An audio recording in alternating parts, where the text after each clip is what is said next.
And so I guess for like, for a lot of people who are in business, right? I think one of the issues they think kind of, I mean, I'm sure it probably goes along with it, is when you market, you try to scale it correctly. And I think some people don't know actually how to scale correctly. And so you as the expert in terms of scaling, how does scaling, like what does it look like for you in terms of when you scale someone's product or service? Like what do you look for Um, before that point of where it goes, wow, it's higher than usual?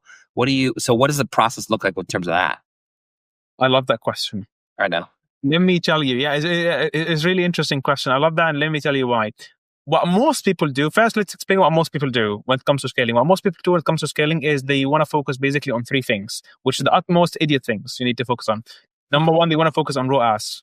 So I want to tell you, okay, how much I'm making, what's my return ad spend, okay, from every platform. Number two, what is my exact cost per customer acquisition?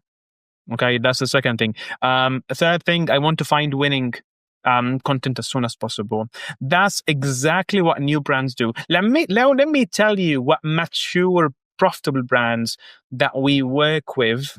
And when I say basically brands that we work with, I'm talking about 8 and 9 figure brands.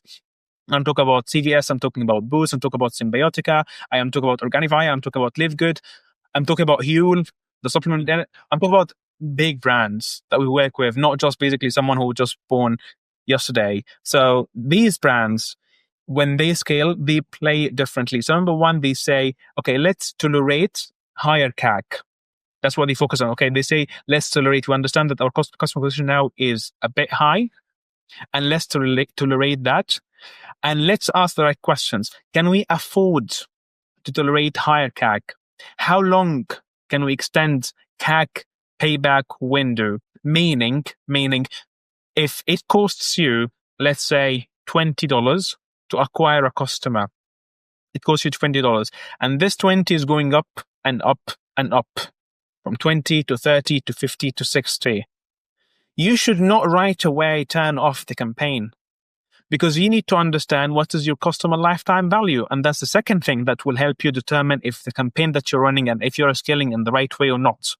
Mm-hmm. Because if you know that it kept going up and up and up to, let's say, $50, for example, from 20 to 50, great. But this customer usually stays with you for, let's say, 6 months. Okay, usually for 6 months. And they pay and basically they cost you 50. And basically, if you see how much, and let's say they pay you, so let's say they pay you 50 or 20 or 40 or whatever that is a month. Let's keep it 50. So, or let's keep it any number in your mind. Multiply by number by 6. And then you will notice that is profitable for you in this case. So if I know that my CAC is now $50, and I know the customer usually pays me $50 per month, so they're going to stay with you for 6 months. So that means they're going to give you $300, and it costed you $50 to acquire.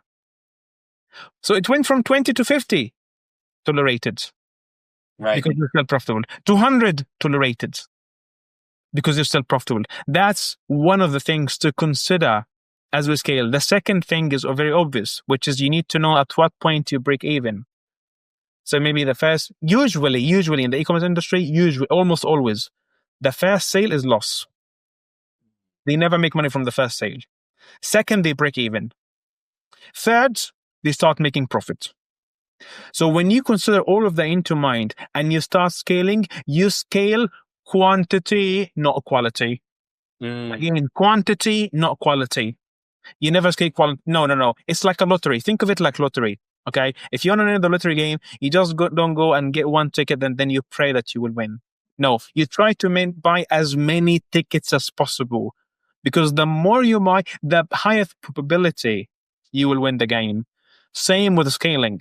You need to scale with as many content as possible, and keep pushing with quantity, as many as you can. Don't try to be picky at the beginning. No, keep pushing the content. Keep pushing okay, maybe it's 5 out of 10. Do it. 6 out of 10. Do it. Because maybe the next one will be 8 out of 10. It's impossible to keep making sure that everyone is 10 out of 10. And that's the difference between branding content versus performance-based content. Yes, with Interesting. branding, I understand. It has to be 10 out of 10. And when I say branding, I'm talking about, let's say, Coke, McDonald's, Pepsi, Red Bull. Those basically ads when you see on the TV, usually. Right. You like it, and it looks nice to you, it looks clean, neat. They're not there to convert. Okay, they are there just to create some brand consideration, awareness, make sure that the brand stays in your mind. So when you go to the website, check on them, then yeah, the website looks clean, the videos looks nice. They're not going to convert, but they help you in the decision-making process. And Right. those ones, yes, you can make it 10 out of 10. But with the performance-based, no, it doesn't have to be 10 out of 10 each and every video. No. Right.